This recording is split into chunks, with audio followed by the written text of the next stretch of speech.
It's been a joy to us to be able to get Dr. Sally Spencer-Thomas to Australia. Both Jorgen and myself had heard her speak before, and when we started talking about a conference, she was to the forefront of our minds, and that she was able to accept the invitation. It gave her the opportunity to come over here and do some work with other people as well, with AusHelp, with John Mendoza, and she's off to Western Australia as well. So to be able to get a person of this quality to speak to this conference says a lot about the work that you people are doing. Sally has her own story, which I'm certain that she will share. But she's the CEO of the Carson Spencer Foundation in Colorado, in Denver, Colorado, which is under about 2 foot of snow at the moment, so she's actually quite happy to be here with us. She's an internationally recognised authority on workplace suicide prevention and crisis response after suicide, what they call postvention. And for those people who are cricket tragics, and I saw Tim Corney somewhere, who's the greatest cricket tragic I know, you would have seen that when we went to ad breaks, they had an ad called Man Therapy. Did anyone pick that up? Well, Sally's foundation is the creator of Man Therapy that's being run by Beyond Blue in Australia. So Sally comes with a wealth of experience and her own personal journey. And can you join me, please, in welcoming Sally to the stage?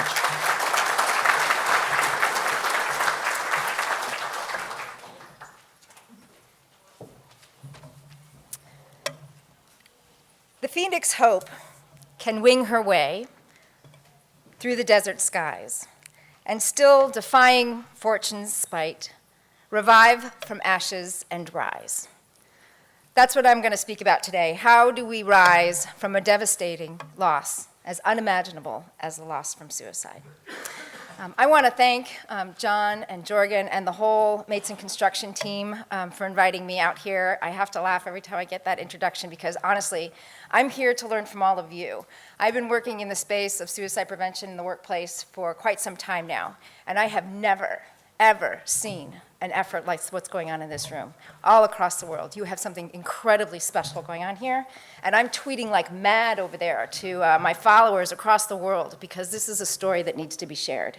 And I'm just honored to be a part of the journey with you. I've invited Jorgen and others who are involved in this effort here to come to the United States for both a Colorado Construction Industry Council in April and a World Forum on Workplace Mental Health in September. And your story will be shared. So thank you for being leaders in this space. Now, throughout the course of the day, those of you who are new to the world of suicide prevention are going to hear a lot of data. Hearing that piece of data this morning, that construction workers are 6 times more likely to die by suicide than a workplace safety accident was stunning to me. Again, I'm learning from you. I put that out there in Twitter land, and it got retweeted like 8 times right away. You're going to hear a lot of data today, and data that's going to inform you about this very big, critical public health issue. But what I always like to remember is that behind every statistic, there is a family that's been impacted and there's a life that's been lost. And this quote here by Dr. Irving Selikoff, he's a physician and a cancer researcher, and he was actually talking about cancer, but it applies to our conversations today. Statistics are merely aggregate numbers with the tears wiped away. So knowing that there are many of you in this room that have been touched in some way, maybe it was a coworker, maybe it was a family member, maybe it's your own struggle. I want to honor you. I want to honor you for coming in here and learning more about this and being a force for change. Together we're going to save lives. And by transferring that meaning-making process from loss or struggle to a positive, proactive effort in your community is huge. I also want to let you know whether you're a survivor of suicide loss or suicide attempts or have had this issue in your family, you're not alone. I lost my brother to suicide on December 7th, 2004. Now, many people have a flashbulb memory in their life, something that really was very critical. Usually it's traumatic, in the United States for sure, but probably internationally. We all kind of remember where we were on the day of 9/11. You know, I can remember there was a call I got. My husband said, you need to go next door because we didn't have a television. I had an infant son. Go next door and watch the television. You're not going to believe what's happening. And I can remember running over there with my baby, sitting on some shag carpet. I can remember every image that we saw, hours and hours of that. I have another flashbulb memory, and that's the day my brother died. I had been on maternity leave. I had just had my third child, and it was the night that I actually got to go visit my students. At the time, I had been a professor at Regis University, and I was teaching leadership development. And I'd been away from school for about 3 months raising my baby. And as it was my third child, having children is a wonderful thing, but I missed my structure of my work, and I missed my students very much. And so put all the kids in the car, and off we went. Now, I live in the foothills of the Rocky Mountain area, and this party was about an hour and a half away at a student's home. And so we were driving along the route there, and it was a very hopeful evening. I've got my 3 kids in the back seat. My oldest, Nicholas, who was 6 at the time, was teaching his younger brother, Tanner, the dreidel song, and the baby sitting in his little car seat. I remember the car smelling like ham. I've got that in the back seat filled with cloves and a little present for the host family and a poinsettia, and I'm wearing some god-awful 80s Christmas sweater, because that's who I am, and little gingerbread man earrings and so forth. And my phone rings. And it's my mother. Now, usually I won't be answering the phone with my children in the car on a December evening on the icy roads of Colorado, but my brother had been very ill in that week leading up to that moment. So I took the call in hopes that we had gotten some news, positive news. And she says to me, "Pull over." And I said, "Okay, Mom." I just happened to be at the exit that I would take to get to her house. It wasn't the exit I needed to take to the party, but I was just a few meters away from that exit. And so I said, "Oh, give me just a second. I will pull over on Federal Boulevard." And then there was silence, which is very unusual. So I get to the exit and I say, "Okay, Mom, what is it? You're killing me." She said, "Put the car in park."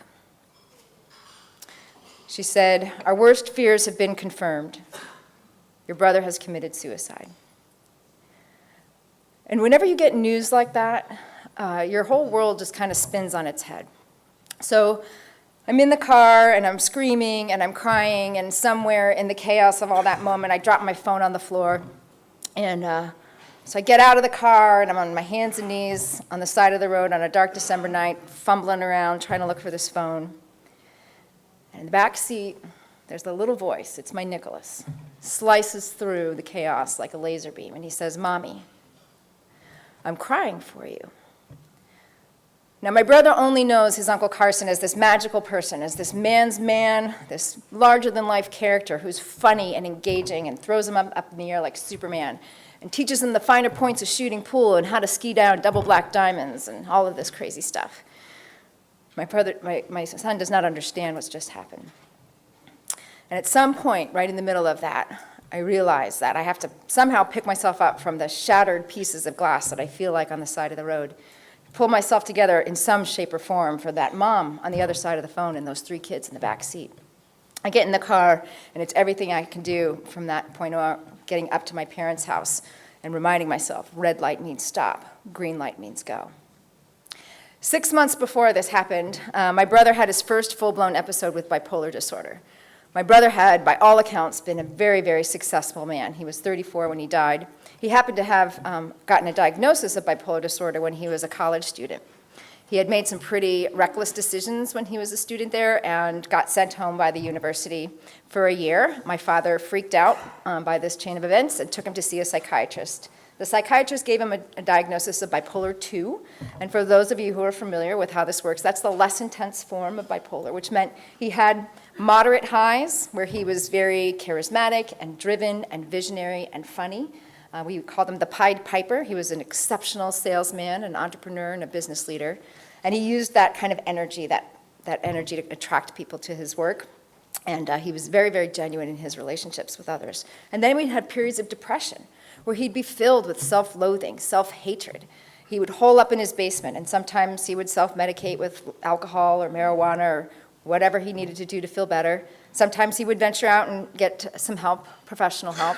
But the rest of the world never knew this. The rest of the world never knew his suffering. They only saw this magical person. The summer of 2004 was different. For the first time in his life, he had a full-blown episode of mania and went way above that level that he usually hung out at into very destructive behaviors. He left his wife, his 2.5-year-old daughter, and his business colleague. He moved into $1 million loft, bought an $80,000 car, laptops for employees he didn't have, and just unraveled his life so fast. By 3 months later, he had spent every penny that he had. We can actually trace it to the moment that the accountant said, "You are broke, and you can get no more money, you are completely done." And he flipped into a depression that was so dark he was unrecognizable. We had just 2 weeks. The family rallied around him. I'm a psychologist by training. I had been in the field of mental health 16 years before this happened. We all came together, tried to rally to get him resources and help. And I asked him, I said, "Carson, given what you've been through, it's understandable that you might be suicidal." And he said, "Well, I've thought about it, but I'd never do it because of my daughter." Now, for me, at that point, without the training that I have now in suicide risk assessment and management, that answer was good enough. But now what I know is that when somebody is as agitated as my brother was, as despondent as my brother was, it's a question that needs to be asked again and again and again. We had 2.5 weeks when he came back. We read this book, The Unquiet Mind, which is a memoir by Kay Redfield Jamison. She herself lives with bipolar 1, the more extreme form. She herself has had lethal, near-lethal suicide attempts, and she's a professor of psychiatry at Johns Hopkins University. So I sat down with Carson and I said, "Look, here's this woman. She is powerful. She is intelligent. She is a very public and hugely successful person, just like you. She's gotten through this. She shares her story of hope and recovery. We can do this. There's hope, there's hope, there's hope." And he turned to me and he said, "You know what, Sally? It's madness." And less than a week later, he took his life. Now, I don't know exactly what he was trying to say to me in that moment, but I have a pretty good idea. My brother was an exceptionally determined man. He got through all kinds of challenges in his life, and he was fearless. I believe what he was trying to tell me is that he had lost hope, that he could regain the kind of life that he had before as a business leader and a respected person in his community because of the stigma around what he had been through. And that just makes me so mad.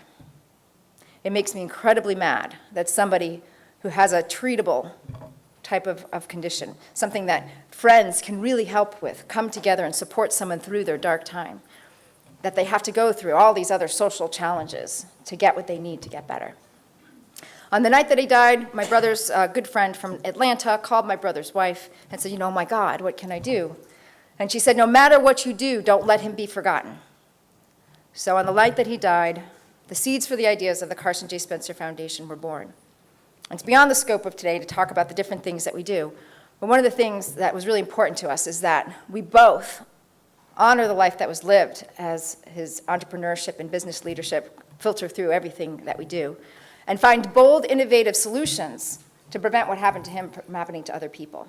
So suicide prevention in the workplace became our first entree into that effort. And we are really looking now, industry by industry, on how we can best make those changes, and construction industry is at the top of our list. The aftermath of my brother's death was very much like a tsunami. In fact, he died December 7th, 2004, 2 weeks before his 35th birthday, 2 weeks before Christmas, and 2 weeks before the Asian tsunami hit. And I remember looking back months later and really deciphering the many parallels that existed between the international response to that disaster and our family's response. The first few weeks were absolutely like a sense of drowning, fighting for every breath, not knowing day from night, hunger, all of those kinds of things were just turned on its head. And I remember having a very, very strong sense of fear. We live in Denver, Colorado, and the airport is miles and miles away.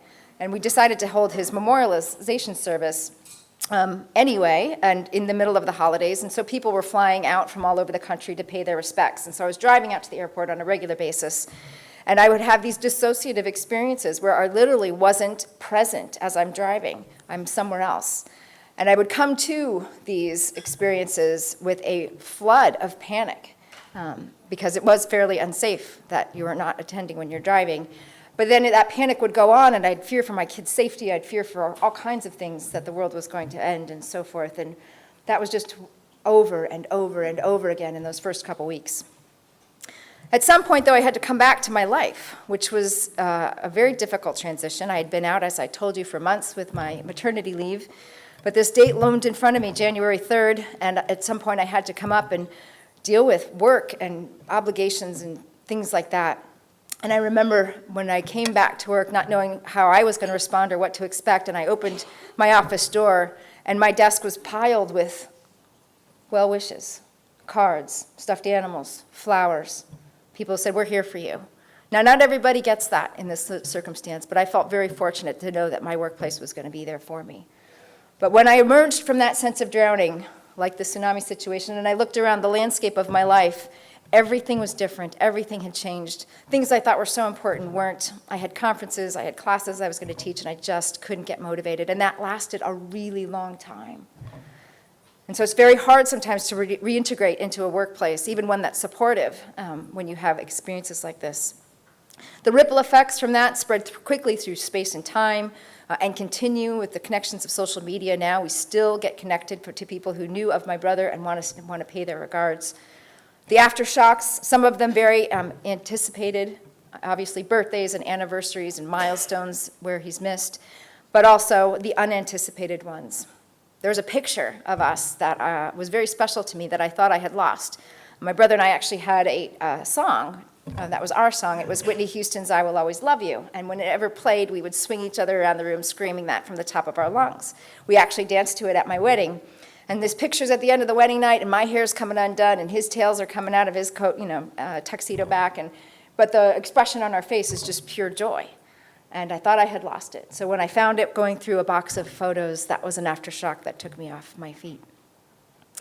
Most importantly, however, was the special teams. So there's lots of special teams that helped rebuild in the aftermath of the Asian tsunami, and that's true for people recovering from suicide loss as well.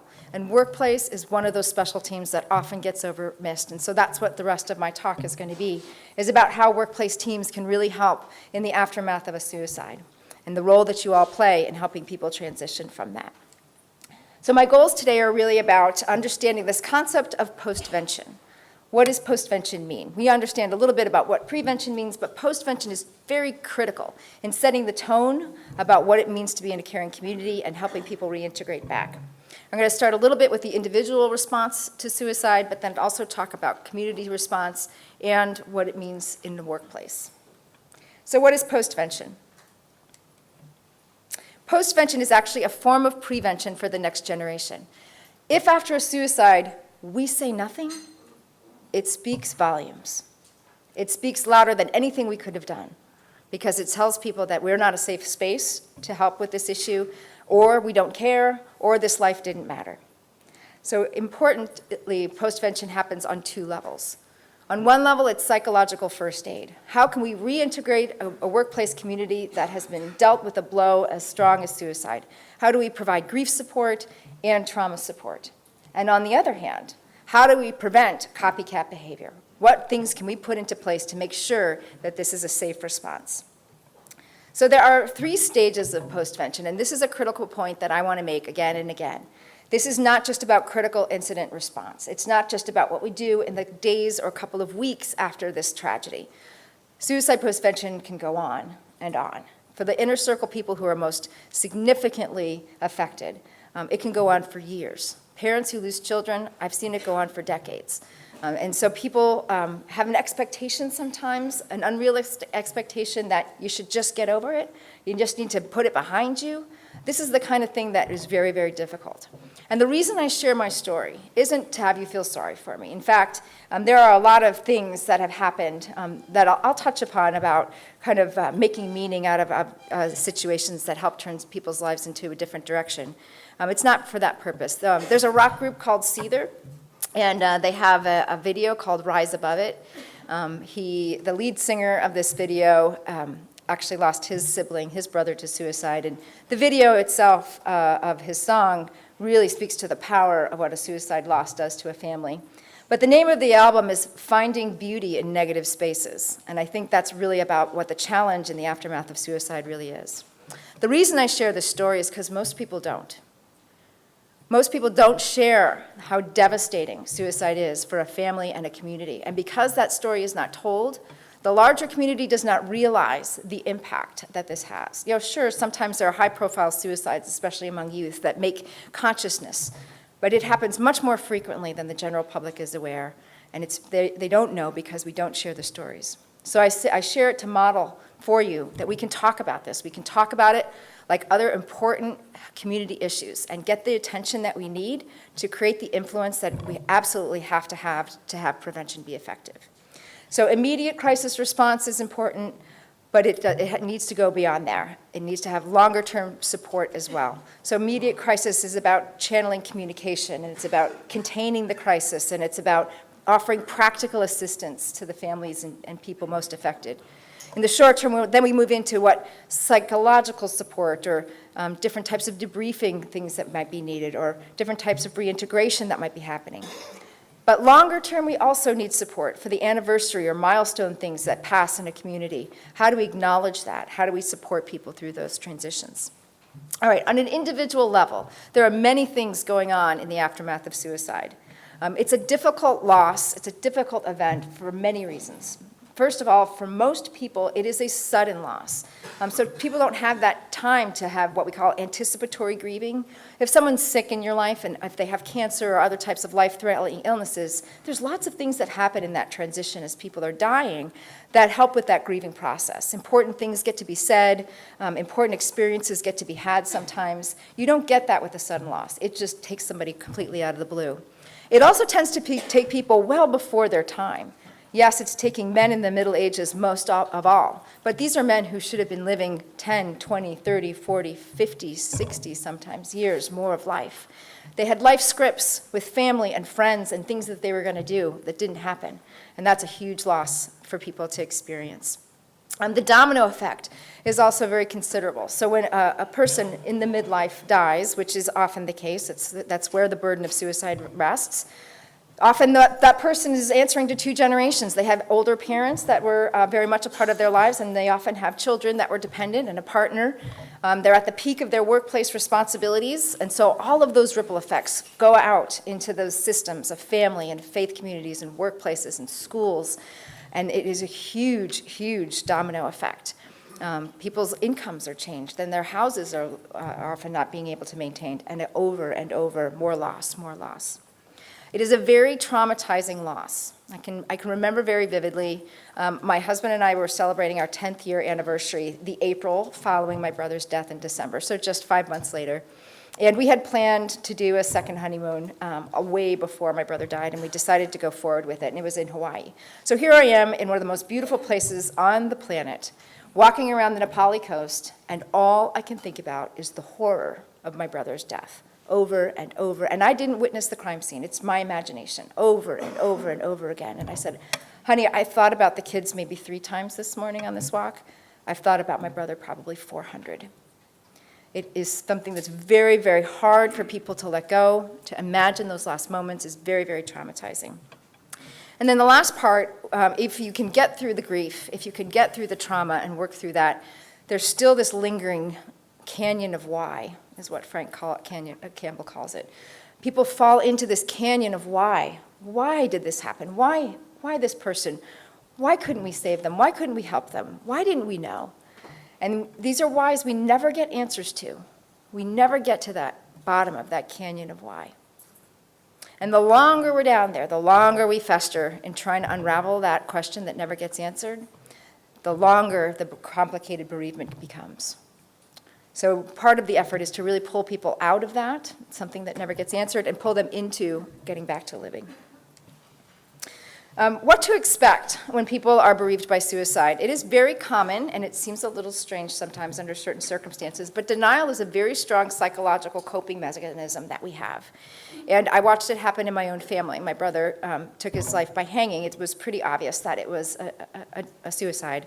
But even one of our family members was like, well, what if he had gotten set up? You know, he had some business deals that went bad at the end there. Maybe somebody staged this. And it was a very powerful thought that she had in this interim. Why aren't they doing a homicide investigation? So denial, especially in the first few days, is common as the brain's trying to get its head wrapped around the truth of what happened. The paradox of traumatic grieving is also very complicated for people. If you think about, if you've ever had a traumatic thing like a car accident or something like that happens to you, or if you fell off a horse or whatever, our instincts in traumatic experiences to protect ourselves, our instinct is to move away, to avoid an escape, right? We move away, it's getting back into that car again or driving down that road again or whatever is anxiety provoking. We force ourselves to do it to get through it, but our instinct says, oh, don't go do that again, right? Grief response is the opposite.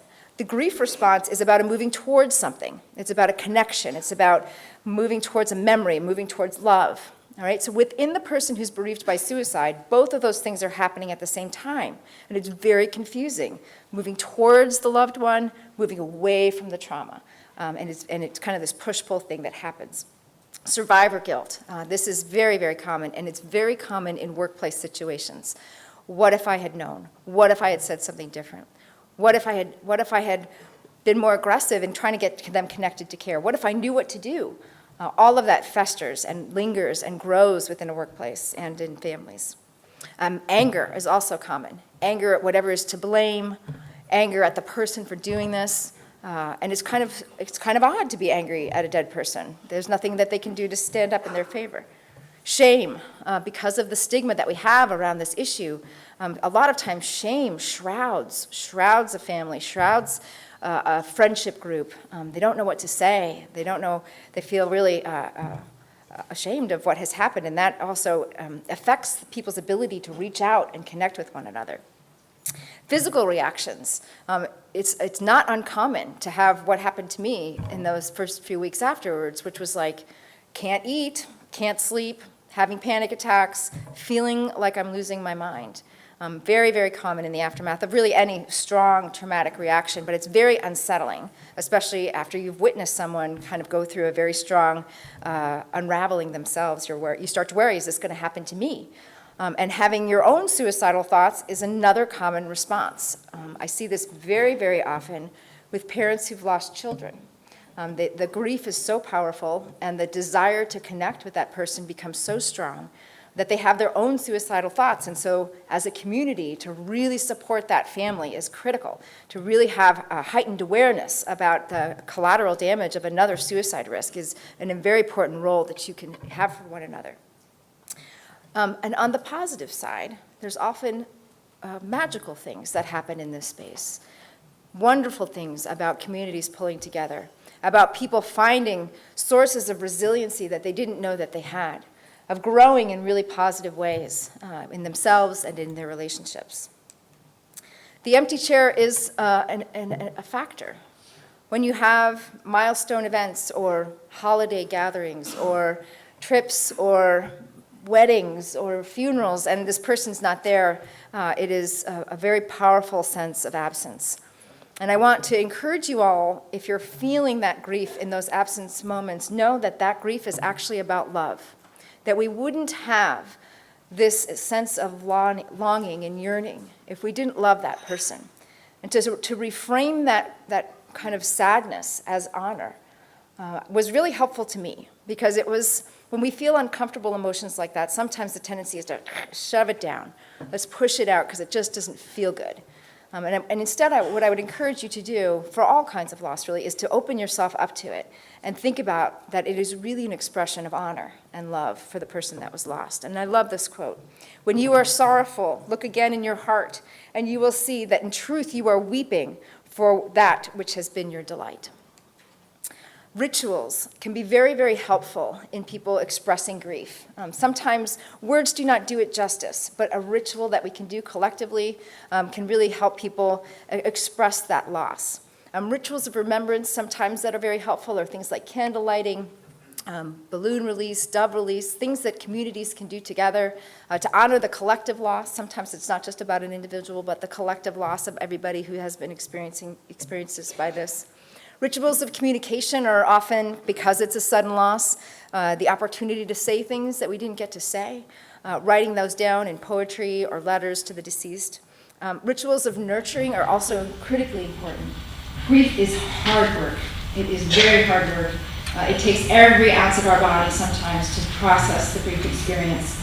And so how do we take care of ourselves? How do we look out for one another and help each other through this? What are the things that we can do to help us sustain that effort of very intense grieving? Rituals of reflection are usually different things where we create pause in our day to just kind of think through and reflect on what we're dealing with and just be open to the different thoughts and emotions that comes with that. Rituals of community connection are coming together in various forms, sometimes as walks, sometimes as just standing together as part of an event. And rituals of release are rituals that we use to try to get rid of the things that are just not helpful for us anymore. The guilt, the anger, the shame. What does that look like? How do we move those unproductive emotions out of the grieving process to focus more on that, on our love? The idea of Phoenix Grievers is something that's a little challenging for people in the midst of the beginning of the suicide crisis. The idea that this could somehow move my life in a direction that has more meaning is just unfathomable to people who are in the immediacy of that loss. But I've now been in the world of suicide loss survivors for almost a decade, and I can tell you this is a very powerful process for many people. Post-traumatic growth, what happens in the aftermath of our very difficult experiences is that sometimes we reach some really core things about who we are, what we believe our role to be in the world, and how we connect to other people. And so all of these positive things are common things for people who are coming out of a tragedy like suicide or other major life challenge. A new sense of self-confidence, the ability to stand up against injustice. We've got a voice now, we've got a story to tell, and we're gonna stand up and try to make change. Deeper compassion and empathy with others. For those of you who have had experiences with depression or anxiety, you know that it is tough. I've had my own, and it is really a rough road. But to know that and have that lived experience, when you see someone else going through, you can say, you know what, I don't know exactly what you're going through, but I know when I went through it, it was tough, and so I'm just gonna walk with you through this, and you know, you can lean on me, I'll lean on you, we'll get through this together. A greater appreciation for life, you know, really watching what the aftermath of a suicide does to communities. You have a real appreciation for the fragility of life and a real appreciation of capturing the moments that are really important in their everyday living. Positive life changes and life priorities, those get shuffled up quite a bit for folks, and sometimes more in spiritual engagement is also possible. The real important piece for people in the aftermath of a suicide is building a safety net. And so when we were talking this morning about toxic workplaces, you have to be really proactive and really thoughtful about how to create senses of belonging in a place that is maybe a little bit toxic. And that can happen a lot with informal friendship structures in a workplace. But it's absolutely critical. We know that suicide is not just about stress. I want to emphasize that. Suicide is not just about stress or mental illness for that matter. It is about isolation. As human beings, we have shown again and again and again, we get through the most incredibly daunting experiences when we have each other, when we have a sense of community. When we don't, that's when things fall apart. So belongingness and community is what we need to foster in our workplaces. Even if it's not formally supported, the informal things are very critical. Actively reaching out to people in the aftermath of a bereavement episode by suicide is very important. Like I said, they fall into a canyon of why, and they start to isolate because of that shame, the anger, the questioning. So all that you can do to support one another and actively reach out to them, what do you need? Can I bring you chicken soup? Can I walk the dog? Can I help you sort out your mail? All of those things can be very appreciated for that family that is really struggling. The other piece to know is that suicide brings up dragons. It brings up dragons in people in that they go back to parts of their life when they were vulnerable, or it triggers things in them. And that's sometimes why we get the copycat effect, is that people over-identify sometimes with the person that was lost. So you have to be looking, you have to scan the environment in the aftermath of a suicide loss to see if, as what my colleague Frank Campbell says, if people are popping up like toast in areas that they shouldn't be in, right? They've over-identified with this loss. The questions that they asked are a little bit out of the range of what would be expected, just hanging around a little bit too much in a way that doesn't feel right, and they're just, the narrative that they're giving just indicates that this is on their mind as well. When you identify those vulnerable individuals, it's very important, again, to surround them too. Okay, so I'm going to turn now into the postvention for community. So that was largely about what individuals need. Postvention on the community level, there was a lot of tensions in this, things that pull us in two directions. As you can start to hear by what I'm talking about, the reaction to grief support is very much surrounding people and letting them talk about the story and letting them honor the life that was lived by sharing memories, right? It's about talking about that individual.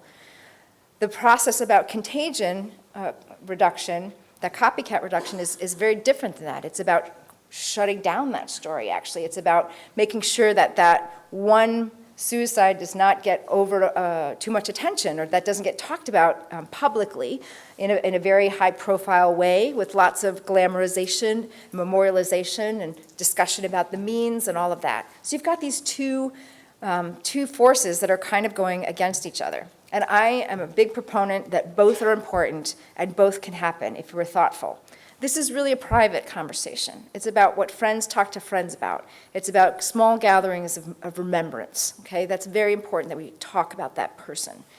This is about public communication. How we communicate to the media, how we communicate to the community, really does need to get off of this individual's experience and really needs to talk about prevention. So important to transition the conversation when speaking publicly off of the individual experience and more into the world of prevention. And there's a whole art on how to do that.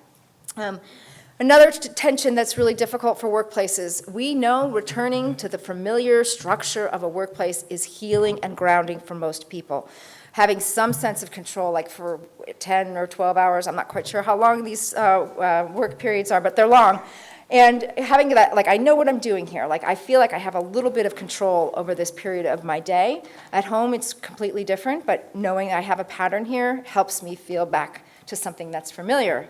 So how do we do both of that? How do we acknowledge something significant has impacted this workplace? And we have to get back to business as usual. Again, I'm a true proponent. Both are important, and we can do both if we are proactive and thoughtful and communicate that both are needed. A third tension that people struggle with is, what do we do about the kids? How do we talk about this with children? Many of them, in the very young years, don't even understand death, let alone something as confusing as suicide. And the instinct sometimes is to, you know what, we're not telling the kids. We can't. We're going to make something up. We're going to tell them something different, but we can't tell the kids. And that is a huge mistake.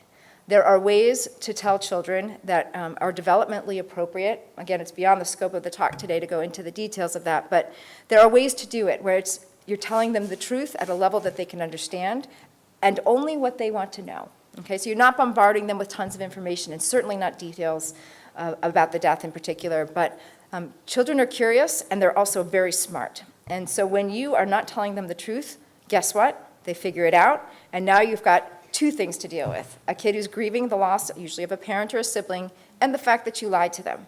And sometimes they don't find out for decades, but when they do, they have to go all the way back to the age they were when the loss happened and grieve the whole thing over again. So you really don't do any favors by not telling them the truth. Figure out, and you can work with mates in construction to figure out if you're in that situation about how to tell kids, giving you some guidelines on how to do that. And then support resources. Standby, you are very, very lucky to have Standby in your country. They're a post-vention response group that goes all over the country to help people in the post-vention state grieve and come together. So call on them. Make sure that you have those support resources available to you. So again, helping children tell the truth, avoid euphemisms like he's at peace or those kinds of things, or he's asleep. Reassure them that they will continue to be loved. This is really important for kids that have had this shakeup, and consider additional resources. There are a number of national and international resources on how to help children. All right, contagion. Contagion, again, is increasing the risk that vulnerable people in your community might over-identify with the death and become more vulnerable to suicide risk themselves. And there's lots of things in the literature that we know that if we do them correctly, we decrease that risk. So one is provide permission to grieve. People need to do that, but they need to do it safely. Be conscious of the language and safe messaging. And by that I mean, even the phrase commit suicide is considered derogatory. It came out of a time when suicide was thought of as a crime and as a sin. And so that's how it emerged. We don't say commit cancer. Even successful suicide, unsuccessful suicide, these are things that have to do with success. So be conscious of the language that you're using. And we say die by suicide or killed oneself. That's where we go to in messaging around this now. Safe messaging also doesn't go into the details about the means. And that's challenging for people because people need to fill the gaps in of the narrative of what happened to the person they cared about. But when you're publicly communicating about suicide, it's very important not to go into the details of the means or the details of kind of the end-of-life story. People over-identify that, and they actually learn how to do that sometimes. They learn how to take their life if there's too much detail around that issue. Surveillance, linking vulnerable people to resources, preparing for anniversary reactions or milestone reactions. So for example, in a workplace, if this work team had been working towards a large project, and then someone takes their life, and then the project gets completed, the absence of that person is often very strongly felt. How do we prepare for that? How do we honor that? And then provide guidance on the need to memorialize. Memorialization is an instinct that we have as humans. It's going to happen. People need to have ritual space to honor that life that was lived. And if we don't guide that process, it's going to happen spontaneously, and sometimes it's going to be unsafe. So as leaders in this field, to learn about the importance of safe memorialization is as critical as you're trying to guide these workplaces on how to do that. My first question when workplaces ask me, what do we do? I said, well, how do you handle other types of death in the workplace? How do you handle if someone dies in a car accident? How do you handle if someone dies of cancer? Start there.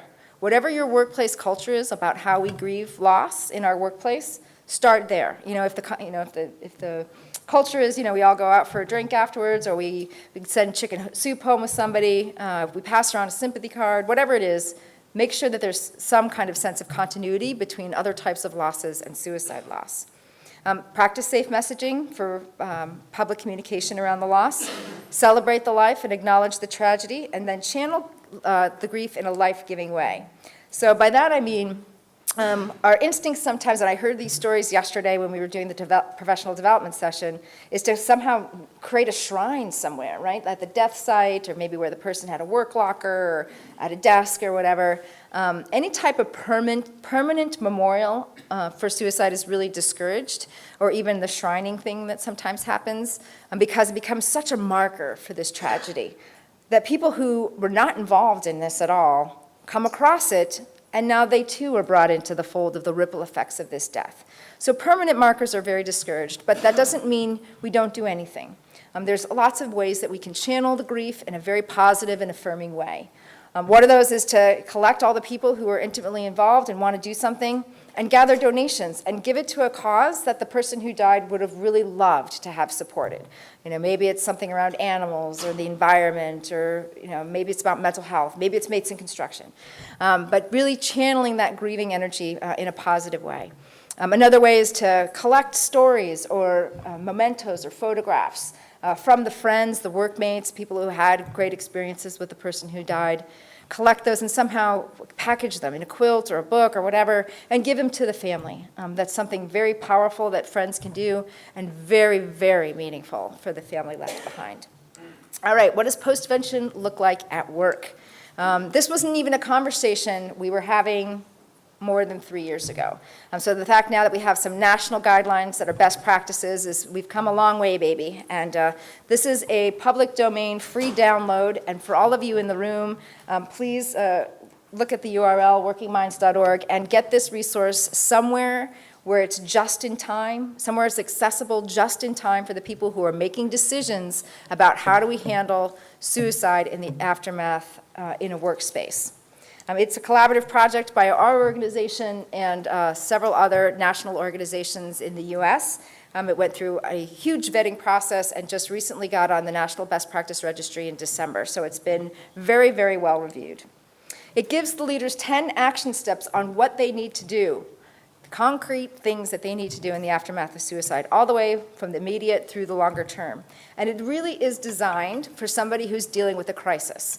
So somebody who doesn't have a lot of time or a lot of bandwidth in their head to really think about a lot of stuff. It gives them very actionable things. So checklists and flow charts and communication templates, how to talk to the media, how to notify your workforce, et cetera. And the 10 steps are, I'm not going to go into them in depth, but you can access the book, but are really about coordinating and containing the crisis, notifying the workforce in a respectful way, respecting the privacy of the family, but also respecting the workmates' need to know about what happened, communicating what we know and what we don't know, offering support, usually in the form of practical assistance to those most immediately affected, linking in the short term, linking to more intensive support resources like standby, like counseling services, like debriefing, comforting, finding healthy ways for the workforce to grieve this together, restoring the workplace functioning, getting back to work, finding ways to transition people back to the thing that's familiar, the things that they know how to do well. And leadership, absolutely critical in this space. Leaders, I think, sometimes go into a fear mode in the aftermath of this, fear of being sued, fear that this is going to happen again, fear of what did I miss. But what they really need to do is kind of put the fear behind them and be very strong in these moments. Be strong in acknowledging the tremendous impact that this has on their work team.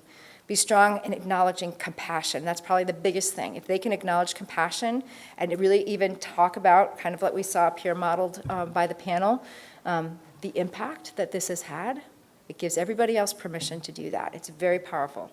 And then the transition to resilience and prevention, really talking about the resilience of this work community and the transition into a new wave of being.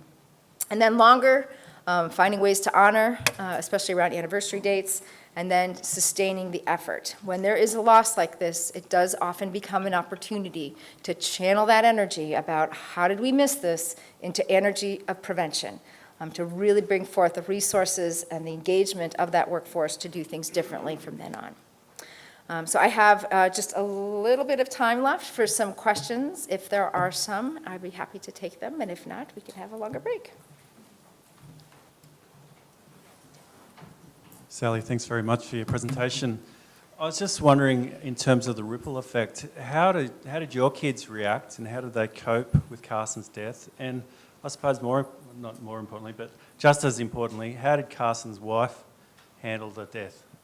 Well, I told you a little bit, her first reaction was that it was a homicide. I mean, it took a very long time for that to process. My kids were really little. They were 6, 4, and 3 months when it happened, and so we told them that Carson had died from results of his mental illness, that he had been very ill, and that he had died from that.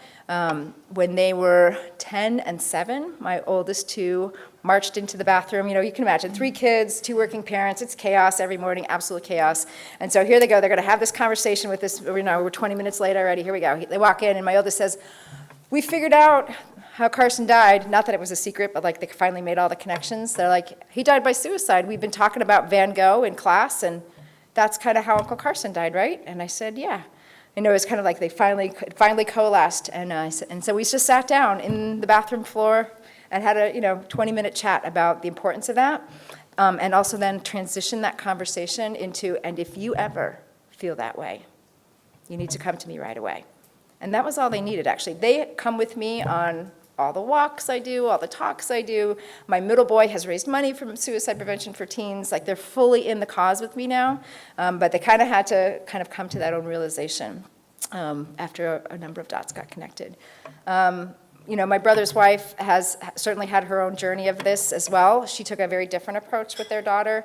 She was very worried, both from the genetic predisposition that happens with mental illness, that perhaps her daughter was going to be vulnerable to that, and was very worried about the copycat effect with her, and so she made a decision not to tell her daughter, which then put a rift in our family. I only had my brother. I have no other siblings, and we live in the same area.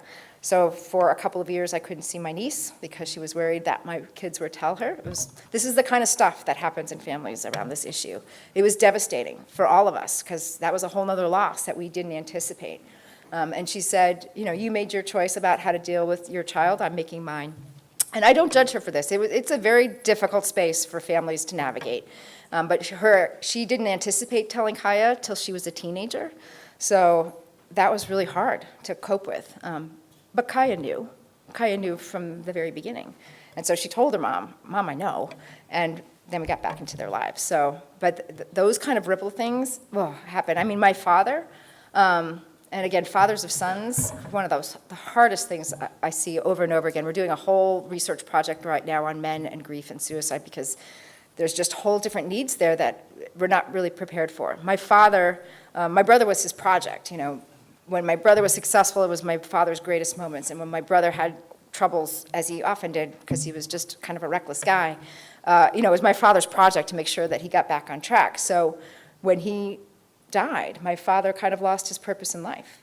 And there were 3 or 4 years around that anniversary date when I thought, this is it. This is the year we're going to lose my dad, too. He would always threaten to leave. He did disappear once for 3 days. I mean, over and over again. Families really struggle. And we're a family that, generally speaking, we're pretty resilient. We're pretty normal, just not a lot of chaos. So it just happens this way. It just is a very, very challenging thing.